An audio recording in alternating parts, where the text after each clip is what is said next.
I want us to look at the definition of some terms here.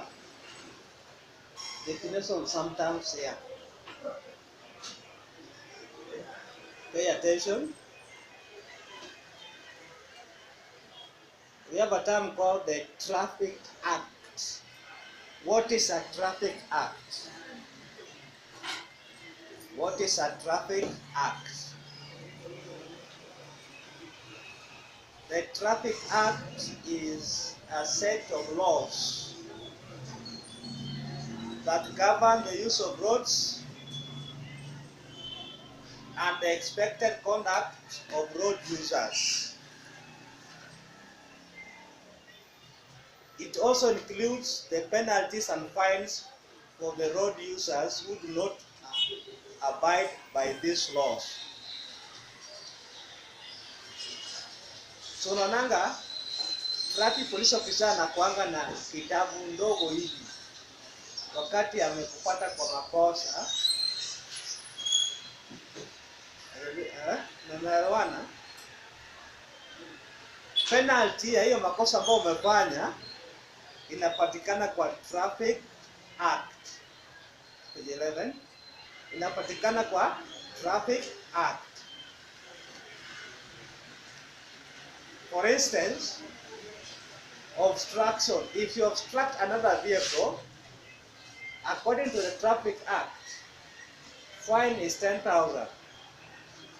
Just obstruction alone. Fine is 10,000. So it is a set.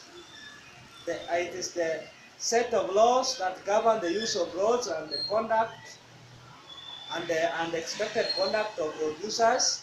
It also includes the penalties for those who does not abide by these laws. Then you have also the highway code. The highway code is a set of information, advice, guides, and mandatory rules for all road users in Kenya. It provides guidelines for animal, pedestrians, cyclists, motorists. In other words, in the short term, it provides the guidelines for all the road users. The mandatory rules of all road users in Kenya are found in the Highway Code. And the purpose of the Highway Code is to promote safety, responsibility and behavior and courtesy at all times. You see, while you're on the road, your safety and the safety of others is paramount. Because you must be safe. That is one. Number two, you must also make others also to be safe. So the Highway Code now have some sets of information, advice, and guides, and mandatory rules for you as a driver. Does not have only for a driver, but also for pedestrians, road users on foot, for animals, cyclists, and motorists. The purpose is to promote safety. I was talking about you are also to have responsible behavior. You are responsible that you don't do something which is going to harm others or going to cause, make others not to be safe. You behave responsibly. For example, you have to behave responsibly by not passing through the wrong side of the road. When approaching a junction, the law requires you to stop and give way, isn't it? So if you stop to give way, you are behaving responsibly. If you don't just go without stopping, then you are behaving irresponsible. Another one, you have blind spot. Blind spot is around area around a vehicle that cannot be directly observed by the driver. In blind spots, you cannot see oncoming traffic. It's a blind spot. So there are things that cannot be done on a blind spot. For example, you cannot park at the blind spot. You cannot stop at the blind spot. You cannot even pick a passenger at the blind spot because you are not seeing oncoming traffic. At the blind spot, you are not supposed to drive at a very high speed. You're supposed to drive a vehicle in a speed that you can control, so that if there's another vehicle coming, you can be able to control without involving in a head-on collision. Another one, we have carriageway. The section of the road designated for vehicles is called a carriageway. That's why you have the one carriageway and a single carriageway. So the one carriageway is a one-way traffic road. A single carriageway is a two-way traffic road. One-way traffic road is where all vehicles are moving toward the same direction. Another name for a one-way traffic road is a dual carriageway.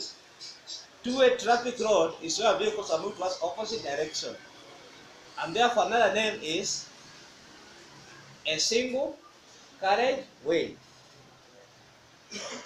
We have what we call interchange. Interchange. It is a road junction that typically uses grade separation and one or more ramps to permit traffic on at least one highway to pass through the junction without directly crossing any other traffic stream. That is called interchange. Interchange mostly found on a dual carriageway. We have superhighway. Superhighway. In Kenya, we have Thika superhighway. So we have superhighway, a highway designated or designed for travel at a high speed, but within the speed limit.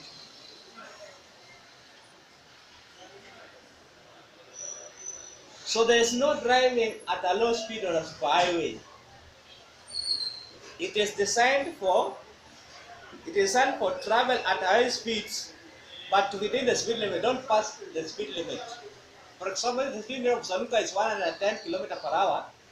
Don't go beyond 110 km per hour or below 110 km per hour. It may have two or more lanes for each direction of travel, meaning superhighway is a one-way traffic road.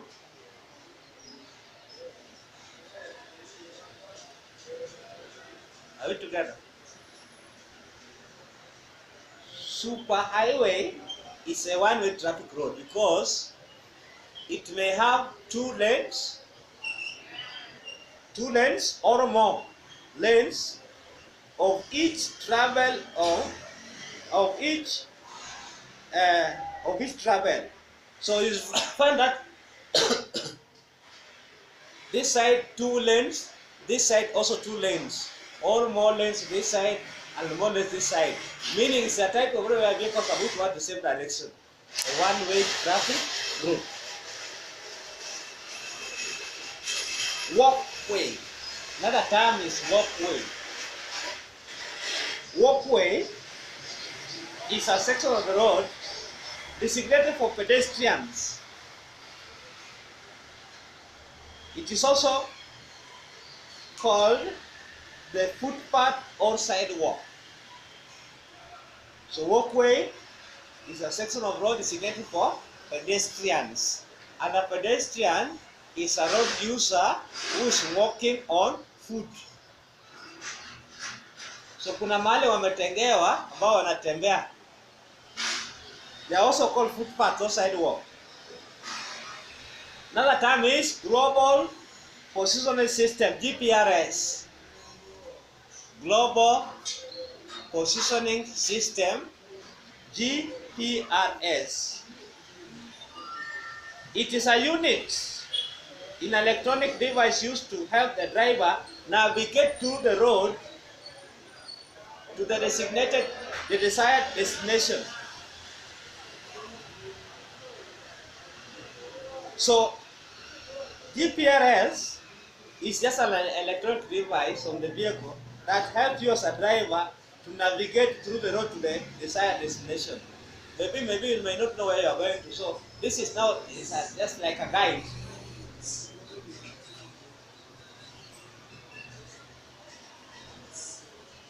Another term is skidding.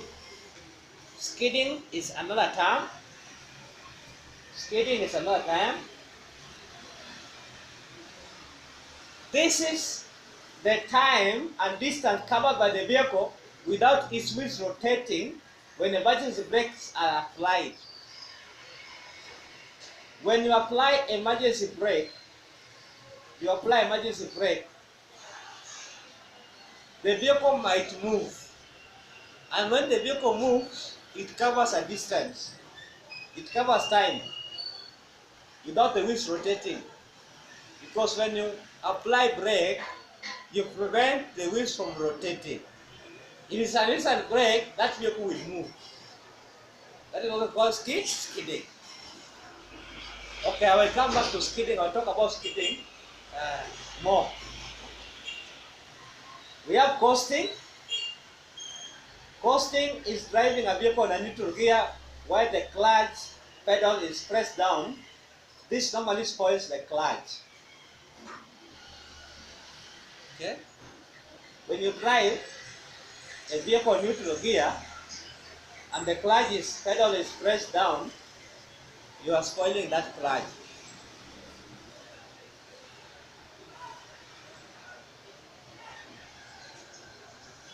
Another term is hard shoulder.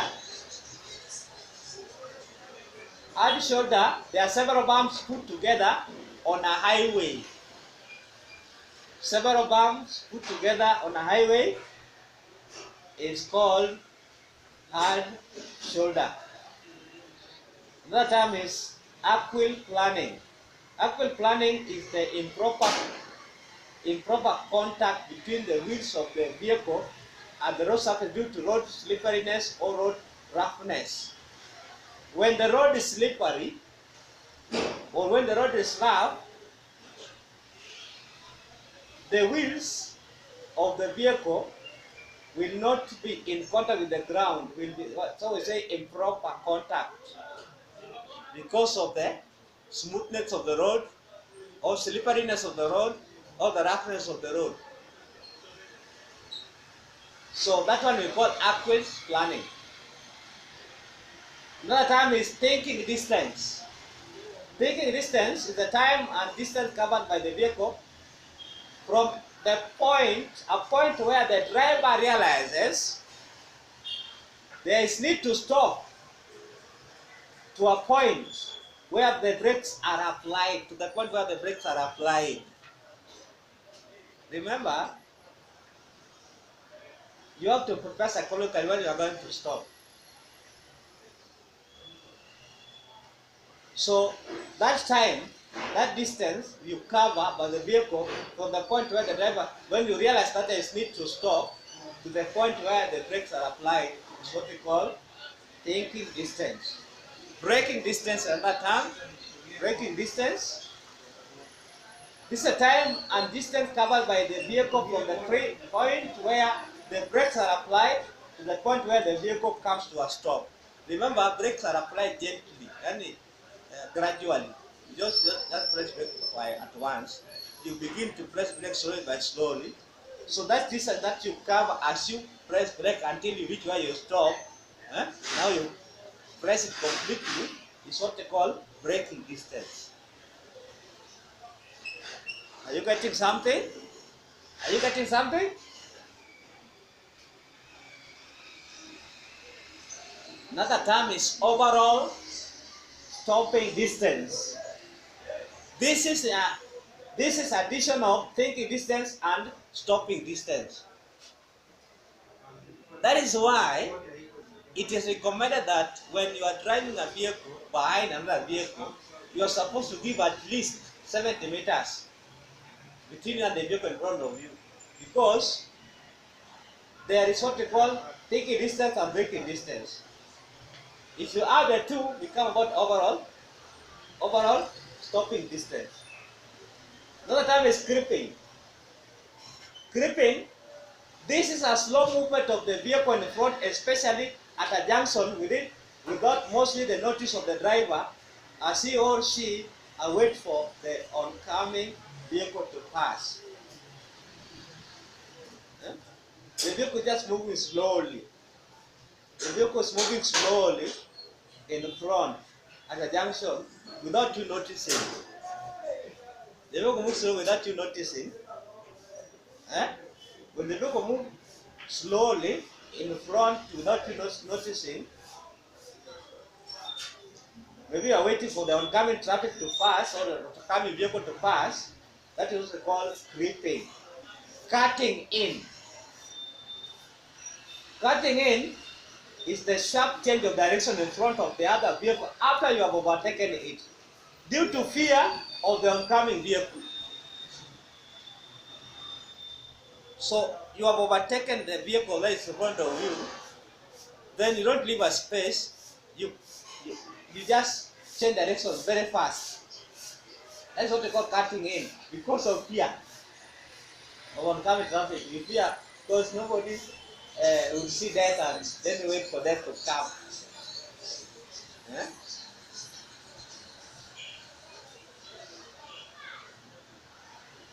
Passing left. Passing left. This is where the vehicle do not change direction. Passing left is like keeping left. You maintain that left. You don't change direction. That is passing left. Then we have another one which is called Jeffrons. Now we have turning left. Turning left is not the opposite of the passing left. Turning left is a complete change of direction. You completely change direction. So when you are asked, what's the difference between passing left and keeping left, passing left and turning left? Passing left is maintaining left or keeping left, but turning left is a complete change of direction. When you are passing left, you don't change direction. That's the difference. Jeffrons. Jeffrons are reflective plates. Jeffrons are reflective plates that are fixed behind commercial vehicles to show the size of the vehicle, especially at night. So the work of Jeffrons is to show the size of the vehicle, because at night when it is exposed to light, it reflects right back. So you are able to see the size of that vehicle when you are driving behind that vehicle at night. Lifesaver. It is a portable warning sign. A special portable warning sign carried in the vehicle and placed 50 meters in front or behind when the vehicle or of the vehicle or both sides in case of an accident or breakdown.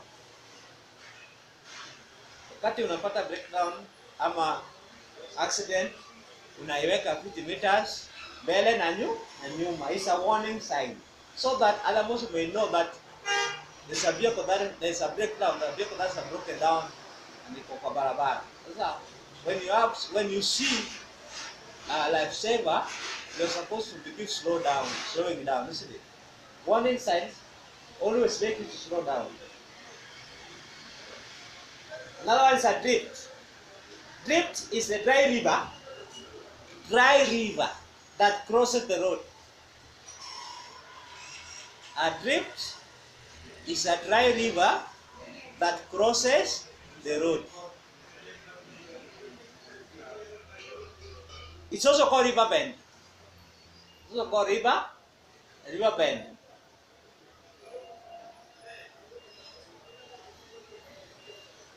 So when you come across a river bend, or when you come across this dry river, don't underestimate that water that crosses the road. Normally it is caused by heavy rainfall. After the rains, water is crossing the road. That's what we call it, called drift or river bend crossing. It's a dry river, meaning before the rain is not there. It's only there after the rains. And if you wait for some time, it will disappear. So when you reach there, you come across river bend. Water is crossing the road. Don't underestimate that water. You are supposed to come out of your vehicle, stop and come out of your vehicle, measure it first. Measure the depth of that water. And how do you measure the depth of that water? You measure the depth of that water by using a stick. You go and measure it, the depth, then you come and measure the height of your tires. If it's above your tires, then it's dangerous, don't cross. Wait, if you can wait until it goes down, or look for another alternative route. But if it is below your tires, then it's safe, you can just cross. Lastly, we have hazard demarcation sign. Hazard demarcation sign is the reflective plates which are normally fixed at the edge, both sides of a bridge to show its size. Kwa daraja, inawekwa kwa daraja, both sides. Pia zina reflect light usiku. Sasa ukiendesha gari usiku, unaweka kwa daraja, utaiona size ya hiyo daraja, kwa sababu unajua kwa daraja barabara inakuanga nalo, si ndio? Ili usiingie ndani ya maji. So what will show you the size of that bridge is the